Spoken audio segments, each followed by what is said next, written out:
At midnight, opponents of Wisconsin Governor Scott Walker kicked off a massive recall effort in response to his anti-union legislation. The governor is clearly concerned, spending $300,000 on an ad campaign that began during last night's Green Bay Packers game. I'm committed to working together to create more jobs, to improve our schools, and to protect our seniors. You know, Wisconsin's best days are yet to come. It won't happen overnight, but we are on our way. Reed Wilson is editor-in-chief of National Journal's Hotline. He joins us to talk about Wisconsin and the recall effort. All right, Reed, let's start with the basics. What do Wisconsin Democrats or Wisconsin voters in general need to get a recall of Scott Walker? Well, Chris, they started at midnight last night because they've only got a limited time to get the signatures they need. They have 60 days to collect 540,000 valid signatures, which in reality means they've probably got to get closer to about 700,000 signatures. It's going to be tough to do, averaging more than 10,000 a day. You're talking about the Thanksgiving holiday, the Christmas holidays coming up. It's not going to be easy for Democrats to do. Making things more complicated, you mentioned Scott Walker's ad campaign.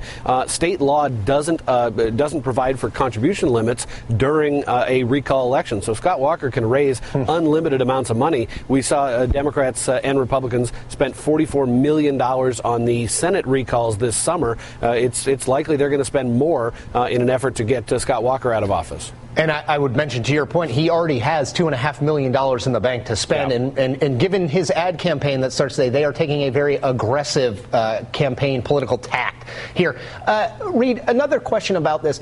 We saw, and you mentioned the state Senate recalls, Democrats were trying to recall 3 Republican state senators who voted for this collective bargaining bill. They got 2.